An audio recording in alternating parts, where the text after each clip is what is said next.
Lo llamaban el arquitecto del dolor, un sobrenombre que no solo infundía terror, sino que resonaba con la precisión macabra de sus creaciones. Sus manos no forjaban acero para espadas, ni pulían joyas para reyes. En cambio, daban forma al sufrimiento, diseñando mecanismos tan ingeniosos como crueles, capaces de reducir la vida a un mero grito prolongado. Nadie sabía con certeza de dónde venía su inspiración, o qué abismo de la mente humana permitía concebir tales atrocidades. Sus métodos, una vez aplicados, garantizaban que la víctima no solo expirara, sino que lo hiciera de la manera más prolongada e inimaginable, dejando una marca indeleble de horror que aún hoy estremece al mundo. Pero lo más macabro de este arquitecto del dolor no era solo la complejidad de sus máquinas, sino el secreto que se ocultaba tras su identidad. Durante siglos,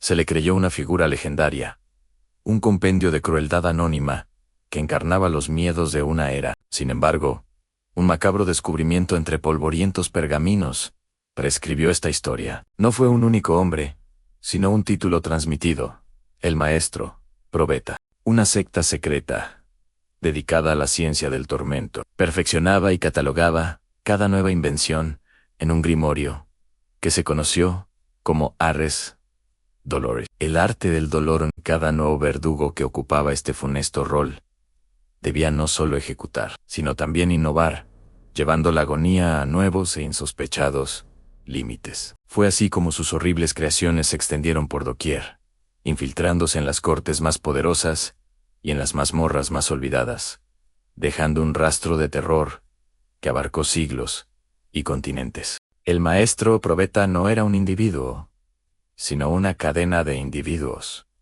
custodios de un conocimiento infernal. La génesis de esta siniestra fraternidad se remonta a la Baja Edad Media, en algún punto entre los siglos XII y XIV, en las catacumbas ocultas de una Europa convulsa, asolada por Gehaus, religiosaus, plagas y la necesidad de los poderes fácticos de mantener el control a cualquier precio. En un tiempo donde el castigo público era una forma de espectáculo y advertencia, un grupo de mentes perturbadas, quizás monjes desviados o alquimistas caídos en desgracia, concibió la idea de sistematizar el tormento. Su objetivo no era simplemente la ejecución, sino la extracción de información, la confesión forzada o la purificación herética a través del dolor más absoluto. A diferencia de los verdugos comunes de la época, que aplicaban métodos brutales, pero a menudo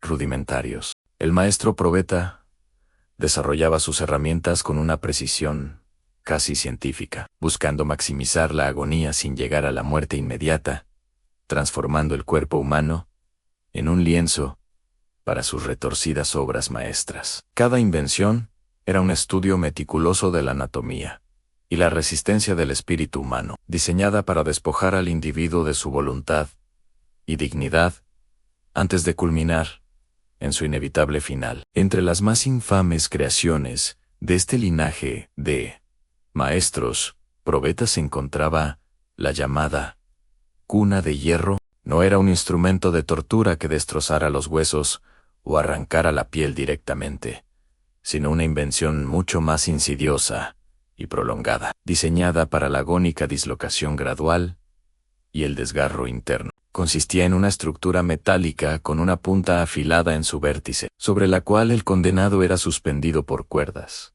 quedando su ano, o, en el caso de las mujeres, su vagina, apoyado precariamente sobre el filo. Los verdugos ajustaban las cuerdas con lentitud centímetro a centímetro, haciendo que el peso del cuerpo lentamente desgarrase los tejidos blandos. La víctima no moría de inmediato. En cambio, la presión y la penetración lenta dislocaban la pelvis, desgarraban los músculos internos y provocaban hemorragias internas masivas.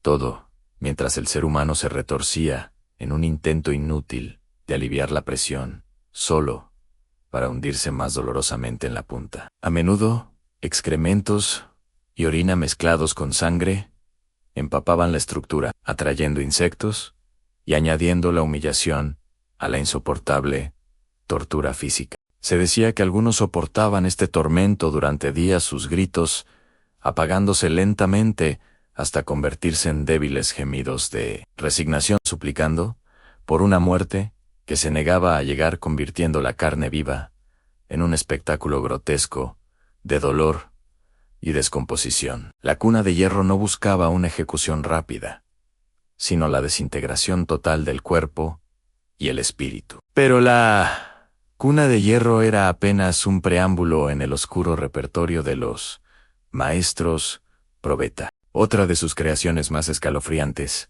y quizás más sutil en su maldad, era el toro silencioso o caja de reverberación. A diferencia de la agonía explícita de la cuna, esta invención apelaba al terror psicológico y a la desesperación silenciosa. Se trataba de una caja hermética, a menudo construida con madera gruesa y reforzada con metal, apenas lo suficientemente grande como para contener a un ser humano acurrucado. La víctima era introducida en su interior, donde quedaba inmovilizada, sin luz y con el aire cada vez más denso. Pero el verdadero ingenio de esta tortura radicaba en su diseño. La caja estaba equipada con intrincados mecanismos que, activados desde el exterior, generaban vibraciones constantes y un zumbido de baja frecuencia que resonaba a través de las paredes, amplificándose en el reducido espacio. Este sonido, ininterrumpido y penetrante, no causaba daño físico directo,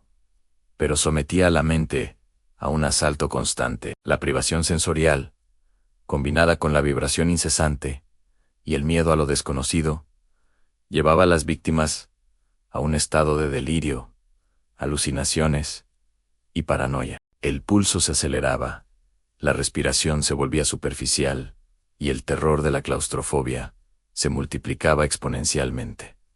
Algunos perdían la cordura en cuestión de horas. Otros, después de días de este tormento invisible, emergían como sombras balbuceantes de lo que una vez fueron, con la mirada perdida y el espíritu destrozado, anhelando la muerte como una liberación. Este método, tan distinto, pero igualmente devastador que la cuna de hierro, demostraba la macabra creatividad de los maestros probeta para explorar todas las facetas del sufrimiento humano. Si quieres descubrir más historias tan estremecedoras como esta, suscríbete y acompáñanos en este viaje al lado más oscuro de la historia. La cuestión central, que siempre rodeó a los maestros probeta, no era solo la brutalidad de sus invenciones, sino la motivación detrás de una crueldad tan metódica y sostenida. Eran meros sádicos, hombres poseídos por una insaciable sed de dolor, o peones,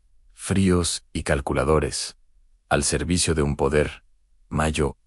La evidencia histórica sugiere una combinación aterradora de ambos. Los miembros de esta fraternidad no eran verdugos comunes, eran innovadores en el arte del tormento, dedicando sus vidas a la investigación y perfeccionamiento de métodos para maximizar la agonía. Su psique se nutría de una retorcida curiosidad, de la morbosa fascinación por los límites del sufrimiento humano y la forma en que éste podía ser explotado para fines políticos o religiosos. No actuaban impulsados por un fervor ciego, sino por una devoción casi científica a su causa, registrando meticulosamente cada experimento en sus grimorios y buscando la obra maestra definitiva del dolor. Su influencia trascendió las fronteras, pues las técnicas del maestro probeta no se mantuvieron confinadas a las mazmorras de sus creadores. A través de códices secretos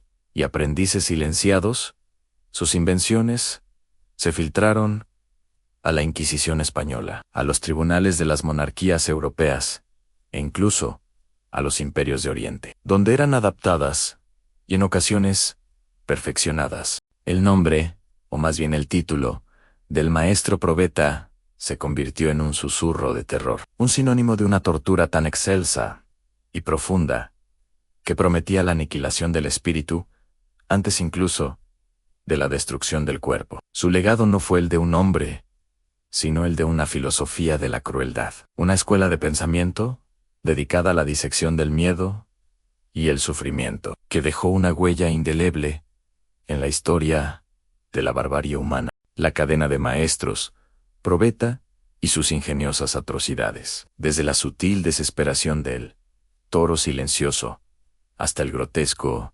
desgarro de la cuna de hierro, representan un capítulo oscuro y escalofriante en la historia de la crueldad. Su depravación no radicaba simplemente en el acto de infligir dolor, sino en la meticulosa planificación, la búsqueda incesante de la máxima agonía y la voluntad de transformar el cuerpo humano en un laboratorio de sufrimiento. Dejaron una huella indeleble, no solo en los cuerpos de sus víctimas, sino en la psique colectiva, alterando para siempre la percepción humana de lo que un hombre es capaz de hacer con otro.